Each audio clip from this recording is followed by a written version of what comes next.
بسم اللہ الرحمن الرحیم۔ السلام علیکم ورحمۃ اللہ وبرکاتہ۔ تبوک کے سفر میں حضور اقدس صلی اللہ علیہ وآلہ وسلم کا قوم سمود کی بستی پر گزر۔ غزوہ تبوک مشہور غزوہ ہے اور نبی اکرم صلی اللہ علیہ وآلہ وسلم کا آخری غزوہ ہے۔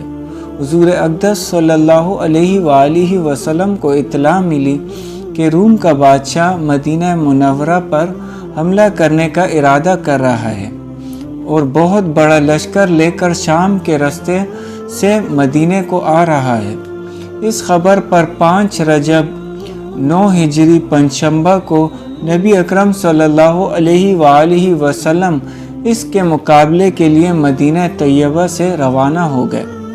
چونکہ زمانہ سخت گرمی کا تھا اور مقابلہ بھی سخت تھا، اس لیے حضور اقدس صلی اللہ علیہ وآلہ وسلم نے صاف اعلان فرما دیا تھا کہ روم کے بادشاہ سے مقابلے کے لیے چلنا ہے، تیاری کر لی جائے، اور حضور صلی اللہ علیہ وآلہ وسلم نے خود اس کے لیے چندہ فرمانا شروع کیا۔ یہی لڑائی ہے جس میں حضرت ابوبکر صدیق رضی اللہ تعالیٰ عنہ گھر کا سارا سامان لے آئے، اور جب ان سے پوچھا کہ گھر والوں کے لیے کیا چھوڑا تو فرمایا کہ ان کے لیے اللہ اور اس کے رسول کو چھوڑ آیا، اور حضرت عمر رضی اللہ تعالیٰ عنہ گھر کے پورے سامان میں سے آدھا لے آئے۔ اس واقعے کا ذکر آنے والی ویڈیوز میں کیا جائے گا انشاءاللہ۔ اور حضرت عثمان غنی رضی اللہ تعالیٰ عنہ نے 1/3 لشکر کا پورا سامان مہیا فرمایا، یعنی کہ پورے لشکر کا جو سامان تھا ان کو 3 حصوں میں تقسیم کرنے پر 1 حصہ حضرت عثمان غنی رضی اللہ تعالیٰ عنہ نے دیا، اور اسی طرح ہر شخص اپنی حیثیت سے زیادہ ہی لایا۔ اس کے باوجود چونکہ عام طور سے تنگی تھی، اس لیے 10 آدمی ایک اونٹ پر تھے کہ نوبت بنوبت اس پر سوار ہوتے تھے۔ اس وجہ سے اس لڑائی کا نام جیش العسرہ، تنگی کا لشکر بھی تھا۔ یہ لڑائی نہایت ہی سخت تھی کہ سفر بھی دور کا تھا اور موسم بھی اس قدر سخت کہ گرمی کی انتہا نہیں تھی، اور اس کے ساتھ ہی مدینہ طیبہ میں کھجور کے پکنے کا زمانہ زور پر تھا کہ سارے باغ بالکل پکے ہوئے کھڑے تھے، اور کھجور ہی کے سارے باغ بالکل پکے ہوئے کھڑے تھے، اور کھجور ہی پر مدینہ طیبہ والوں کی زندگی کا زیادہ دار و مدار تھا کہ سال بھر کی روزی جمع کرنے کا گویا یہی زمانہ تھا۔ ان حالات میں یہ وقت مسلمانوں کے لیے نہایت سخت امتحان کا تھا کہ ادھر اللہ کا خوف، حضور صلی اللہ علیہ وآلہ وسلم کا ارشاد جس کی وجہ سے بغیر جائے نہ بنتی تھی، اور دوسری جانب یہ ساری دقتیں کہ ہر وقت مستقل روک تھی، بالخصوص سال بھر کی محنت اور پکے پکائے درختوں کا یوں بے یار و مددگار چھوڑ جانا جتنا مشکل تھا وہ ظاہر ہے، مگر اس سب کے باوجود اللہ کا خوف ان حضرات پر غالب تھا۔ اس لیے بجز منافقین اور معذورین، جن میں عورتیں اور بچے بھی داخل تھے، اور وہ لوگ بھی جو بضرورت مدینہ طیبہ میں چھوڑ گئے یا کسی قسم کی سواری نہ مل سکنے کی وجہ سے روتے ہوئے رہ گئے تھے، جن کے بارے میں آیت نازل ہوئی، اور سب ہی حضرات ہم رکاب تھے، البتہ 3 حضرات بلا عذر کے شریک نہیں تھے، جن کا قصہ آئندہ ویڈیوز میں ذکر کیا جائے گا انشاءاللہ۔ راستے میں قوم سمود کی بستی پر گزر ہوا تو حضور اقدس صلی اللہ علیہ وآلہ وسلم نے دامن سے اپنا چہرہ انور کو ڈھانک لیا اور اونٹنی کو تیز کر دیا، اور صحابہ رضی اللہ تعالیٰ عنہ کو بھی حکم فرمایا کہ یہاں سے تیز چلو اور ظالموں کی بستیوں میں سے روتے ہوئے گزرو، اور اس سے ڈرتے ہوئے گزرو کہ تم پر بھی خدا نخواستہ وہ عذاب کہیں نازل نہ ہو جائے جو ان پر نازل ہوا تھا۔ फ़ायदा, अल्लाह का प्यारा नबी सल्लल्लाहु अलैहि वसल्लम और लाडला रसूल सल्लल्लाहु अलैहि वसल्लम अजाब वाली जगह से डरता हुआ, खौफ करता हुआ गुजरता है और अपने जानिसार दोस्तों को, जो इस सख्त मजबूरी के वक्त भी जान निसारी का सबूत देते हैं, रोते हुए जाने का हुक्म फरमाता है कि खुदा न ख्वास्ता वो अजाब उन पर न नाजिल हो जाए। हम लोग किसी बस्ती में जलजला आ जाए तो उसको सैरगाह बनाते हैं, खंडरों की तफरी को जाते हैं और रोना तो दरकिनार, रोने का ख्याल भी दिल में नहीं लाते। अल्लाह पाक हमें इन बातों पर समझ और अमल की तौफीक अता फरमाए। जज़ाकल्लाह। हज़रत अबू बकर सिद्दीक़ रज़ी अल्लाह ताला अन्हु पर अल्लाह का डर। हज़रत अबू बकर सिद्दीक़ रज़ी अल्लाह ताला अन्हु बजमाए अहले सुन्नत अंबिया अलैहिस्सलाम के अलावा तमाम दुनिया के आदमियों से अफजल हैं और उनका जन्नती होना यकीनी है कि ख़ुद हुज़ूर अक़दस सल्लल्लाहु अलैहि वसल्लम ने उनको जन्नती होने की बिशारत दी, बल्कि जन्नतियों की एक जमात का सरदार बताया और जन्नत के सब दरवाज़ों से उनको पुकारा और बुलावे की खुशखबरी दी और ये भी फरमाया कि मेरी उम्मत में सबसे पहले अबू बकर रज़ी अल्लाह ताला अन्हु जन्नत में दाखिल होंगे। इस सब के बावजूद फरमाया करते कि काश मैं कोई दरख्त होता जो काट दिया जाता। कभी फरमाते काश में कोई घास होता कि जानवर इसको खा लेते। कभी फरमाते काश मैं किसी मोमिन के बदन का बाल होता। एक मर्तबा एक बाग में तशरीफ़ ले गया और एक जानवर को बैठा हुआ देखकर ठंडा सांस भरा और फरमाया कि तू किस कदर लुत्फ़ में है कि खाता है, पीता है, दरख्तों के साए में फिरता है और आखिरत में तुझ पर कोई हिसाब किताब नहीं। काश अबू बकर रज़ी अल्लाह ताला अन्हु भी तुझ जैसा होता। रबिया रज़ी अल्लाह ताला अन्हु कहते हैं कि एक मर्तबा किसी बात पर मुझ में और हज़रत अबू बकर रज़ी अल्लाह ताला अन्हु में कुछ बात बढ़ गई और उन्होंने मुझे कोई सख्त लफ्ज़ कह दिया जो मुझे नागवार गुज़रा। फ़ौरन उनको ख्याल हुआ, मुझसे फरमाया कि तू भी मुझे कह दे ताकि बदला हो जाए। मैंने कहने से इनकार किया तो उन्होंने फरमाया कि या तो कह लो वरना मैं हुज़ूर सल्लल्लाहु अलैहि वसल्लम से जाकर अर्ज़ करूँगा। मैंने इस पर भी जवाबी लफ्ज़ कहने से इनकार किया। वो तो उठ कर चले गए। बनु असलम के कुछ लोग आए और कहने लगे कि ये भी अच्छी बात है कि ख़ुद ही तो ज़्यादती की और ख़ुद ही उल्टी हुज़ूर सल्लल्लाहु अलैहि वसल्लम से शिकायत करें। मैंने कहा तुम जानते भी हो ये कौन है? ये अबू बकर सिद्दीक़ रज़ी अल्लाह ताला अन्हु है। अगर ये खफा हो गए तो अल्लाह का लाडला रसूल सल्लल्लाहु अलैहि वसल्लम मुझसे खफा हो जाएगा और इसकी खफगी से अल्लाह ताला शानू नाराज़ हो जाएंगे। तो रबिया रज़ी अल्लाह ताला अन्हु की हलाकत में क्या तरद्दुद है। इसके बाद मैं हुज़ूर सल्लल्लाहु अलैहि वसल्लम की खिदमत में हाज़िर हुआ और किस्सा अर्ज़ किया।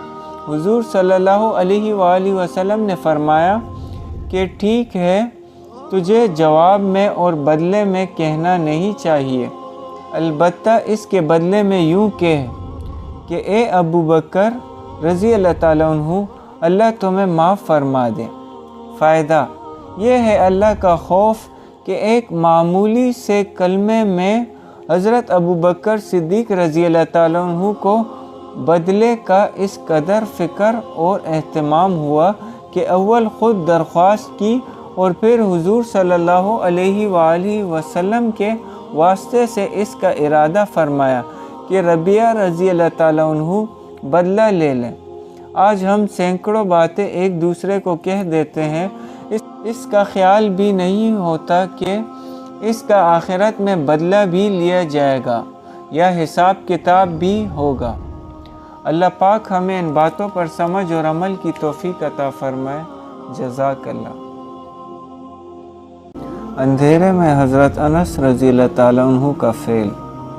نضر رضی اللہ تعالیٰ عنہ بن عبداللہ کہتے ہیں کہ حضرت انس رضی اللہ تعالیٰ عنہ کی زندگی میں ایک مرتبہ دن میں اندھیرا چھا گیا۔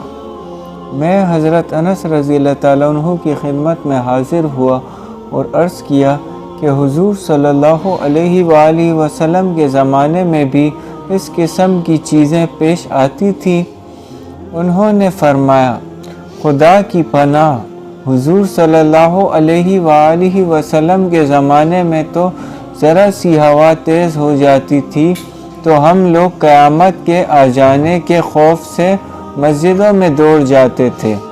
ایک دوسرے صحابی ابو دردہ رضی اللہ تعالیٰ عنہ فرماتے ہیں کہ حضور صلی اللہ علیہ وآلہ وسلم کا معمول تھا کہ جب آندھی چلتی تو حضور صلی اللہ علیہ وآلہ وسلم گھبرائے ہوئے مسجد میں تشریف لے جاتے۔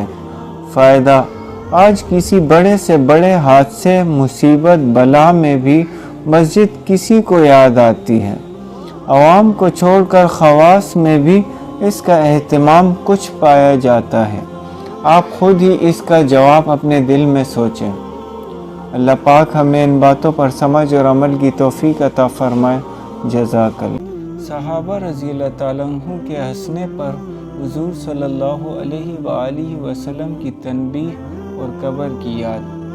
نبی اکرم صلی اللہ علیہ وآلہ وسلم ایک مرتبہ نماز کے لیے تشریف لائے تو ایک جماعت کو دیکھا کہ وہ کھلکھلا کر ہنس رہی تھی اور ہنسی کی وجہ سے دانت کھل رہے تھے۔ حضور صلی اللہ علیہ وآلہ وسلم نے ارشاد فرمایا کہ اگر موت کو کثرت سے یاد کیا کرو تو جو حالت میں دیکھ رہا ہوں وہ پیدا نہ ہو، لہٰذا موت کو کثرت سے یاد کیا کرو۔ قبر پر کوئی دن ایسا نہیں گزرتا جس میں وہ یہ آواز نہ دیتی ہو کہ میں بیگانگی کا گھر ہوں، تنہائی کا گھر ہوں، مٹی کا گھر ہوں، کیڑوں کا گھر ہوں۔ جب کوئی مومن قبر میں رکھا جاتا ہے تو وہ کہتی ہے کہ تیرا آنا مبارک ہے، بہت اچھا کیا تو آ گیا۔ جتنے آدمی زمین پر چلتے تھے تو ان سب میں مجھے زیادہ پسند تھا۔ آج جب تو میرے پاس آیا ہے تو میرے بہترین سلوک کو دیکھے گا۔ اس کے بعد وہ قبر جہاں تک مردے کی نظر پہنچ سکے وہاں تک وسیع ہو جاتی ہے اور ایک دروازہ اس میں جنت کا کھل جاتا ہے جس سے وہاں کی ہوا اور خوشبوئیں اس کو آتی رہتی ہیں۔ اور جب کوئی بد کردار قبر میں رکھا جاتا ہے تو وہ کہتی ہے کہ تیرا آنا نامبارک ہے، برا کیا جو تو آ گیا۔ زمین پر جتنے آدمی چلتے تھے ان سب میں تجھ ہی سے مجھے زیادہ نفرت تھی۔ آج جب تو میرے حوالے ہوا ہے تو میرے برتاؤ کو بھی دیکھ لے گا۔ اس کے بعد وہ اس طرح سے اس کو دباتی ہے کہ پسلیاں آپس میں ایک دوسرے میں گھس جاتی ہے اور 70 اژدہے اس پر ایسے مسلط ہو جاتے ہیں کہ اگر ایک بھی زمین پر پھنکار مارے تو اس کے اثر سے زمین پر گھاس تک باقی نہ رہے۔ وہ اس کو قیامت تک ڈستے رہتے ہیں۔ اس کے بعد حضور صلی اللہ علیہ وآلہ وسلم نے ارشاد فرمایا کہ قبر یا جنت کا ایک باغ ہے یا جہنم کا ایک گڑھا ہے۔ فائدہ: اللہ کا خوف بڑی ضروری اور اہم چیز ہے۔ یہی وجہ ہے کہ حضور اقدس صلی اللہ علیہ وآلہ وسلم اکثر کسی گہری سوچ میں رہتے تھے اور موت کا یاد کرنا اس کے لیے مفید ہے۔ اس لیے حضور اقدس صلی اللہ علیہ وآلہ وسلم نے یہ نسخہ ارشاد فرمایا، کبھی کبھی موت کو یاد کرتے رہنا بہت ہی ضروری اور مفید ہے۔ اللہ پاک ہمیں ان باتوں پر سمجھ اور عمل کی توفیق عطا فرمائے۔ جزاک اللہ۔ حضرت حنظلہ رضی اللہ تعالیٰ عنہ کو نفاق کا ڈر۔ حضرت حنظلہ رضی اللہ تعالیٰ عنہ کہتے ہیں کہ ایک مرتبہ ہم لوگ حضور صلی اللہ علیہ وآلہ وسلم کی مجلس میں تھے۔ حضور اقدس صلی اللہ علیہ وآلہ وسلم نے वाज फरमाया, जिससे कुलूब नरम हो गया और आँखों से आंसू बहने लगे और अपनी हकीकत हमें ज़ाहिर हो गई। हुजूर सल्लल्लाहु अलैहि वसल्लम की मजलिस से उठकर मैं घर आया, बीवी बच्चे पास आ गए और कुछ दुनिया का तज़किरा शुरू हो गया और बच्चों के साथ हंसना बोलना, बीवी के साथ मजाक शुरू हो गया और वो हालत जाती रही जो हुजूर सल्लल्लाहु अलैहि वसल्लम की मजलिस में थी।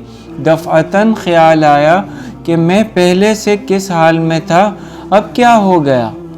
मैंने अपने दिल में कहा कि तू तो मुनाफिक हो गया, कि ज़ाहिर में हुजूर अक़दस सल्लल्लाहु अलैहि वसल्लम के सामने तो वो हाल था और अब घर में आकर ये हालत हो गई। मैं इस पर अफसोस और रंज करता हुआ और ये कहता हुआ घर से निकला कि हंज़ला तू तो मुनाफिक हो गया। सामने से हज़रत अबू बकर सिद्दीक़ रज़ी अल्लाह ताला अन्हु तशरीफ़ ला रहे थे। मैंने इनसे अर्ज़ किया कि हंज़ला तो मुनाफिक हो गया।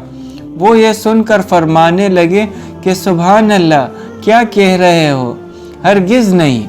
मैंने सूरत बयान की कि हम लोग जब हुजूर सल्लल्लाहु अलैहि वसल्लम की खिदमत में होते हैं और हुजूर सल्लल्लाहु अलैहि वसल्लम दोज़ख और जन्नत का ज़िक्र फरमाते हैं तो हम लोग ऐसे हो जाते हैं गोया वो दोनों हमारे सामने हैं।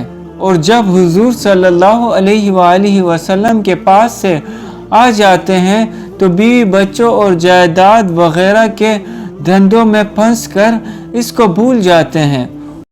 हज़रत अबू बकर सिद्दीक़ रज़ी अल्लाह ताला अन्हु ने फरमाया कि ये बात तो हमको भी पेश आती है, इसलिए दोनों हुजूर सल्लल्लाहु अलैहि वसल्लम की खिदमत में हाजिर हुए और जाकर हंज़ला रज़ी अल्लाह ताला अन्हु ने अर्ज़ किया कि या रसूल अल्लाह सल्लल्लाहु अलैहि वसल्लम, मैं तो मुनाफिक हो गया। हुजूर सल्लल्लाहु अलैहि वसल्लम ने फरमाया, क्या बात हुई। हंज़ला रज़ी अल्लाह ताला अन्हु ने अर्ज़ किया कि जब हम लोग आप सल्लल्लाहु अलैहि वसल्लम की खिदमत में हाजिर होते हैं और आप सल्लल्लाहु अलैहि वसल्लम जन्नत व दोज़ख का ज़िक्र फरमाते हैं, तब तो हम ऐसे हो जाते हैं गोया वो हमारे सामने है। लेकिन जब खिदमत अक़दस से चले जाते हैं तो जाकर बीवी बच्चों और घर बार के धंधों में लग कर भूल जाते हैं। हुजूर सल्लल्लाहु अलैहि वसल्लम ने इरशाद फरमाया कि इस ज़ात की कसम जिसके कब्ज़े में मेरी जान है, अगर तुम्हारा हर वक्त वही हाल रहे जैसा मेरे सामने होता है तो फरिश्ते तुमसे बिस्तरों पर और रस्तों में मुसाफा करने लगे। फ़ायदा, यानी आदमी के साथ इंसानी ज़रूरतें भी लगी हुई हैं जिनको पूरा करना भी ज़रूरी है। खाना पीना, बीवी बच्चे और उनकी खैर खबर लेना, ये भी ज़रूरी चीज़ें हैं। इसलिए इस किस्म के हालात कभी कभी हासिल होते हैं, ना हर वक्त ये हासिल हो सकते हैं और ना उसकी उम्मीद रखनी चाहिए। ये फरिश्तों की शान है कि इनको कोई दूसरा धंधा ही नहीं, ना बीवी बच्चे, ना फ़िक्र माश और ना दुनियावी किस्से। और इंसान के साथ चूँकि बशरी ज़रूरियात लगी हुई है, इसलिए वो हर वक्त एक सी हालत पर नहीं रह सकता। लेकिन गौर की बात यह है कि असहाबे कराम रज़ी अल्लाह ताला अन्हु को अपने दीन की कितनी फ़िक्र थी कि ज़रा सी बात से कि हुजूर सल्लल्लाहु अलैहि वसल्लम के सामने जो हालत हमारी होती है वो बाद में नहीं रहती, इससे अपने मुनाफिक होने की उनको फ़िक्र हो गई। इश्क जिससे होता है इसके मुतालिक हज़ार तरह की बदगुमानी और फ़िक्र हो जाती है। बेटे से मोहब्बत हो और वो कहीं सफ़र में चला जाए, फिर देखिए हर वक्त खैरियत की फ़िक्र रहती है। और जो ये भी मालूम हो जाए कि वह ताउन या फ़साद हो गया, फिर खुदा जाने कितने खतूत और कितनी काले और कितने मैसेजेस और जाने की बार बार कोशिशें कि बेटे से राब्ता हो, खैरियत मालूम हो, اس کی کوشش میں لگ جاتے ہیں۔ تو اللہ پاک ہمیں ان باتوں پر سمجھ اور عمل کی توفیق عطا فرمائے۔ جزاک اللہ۔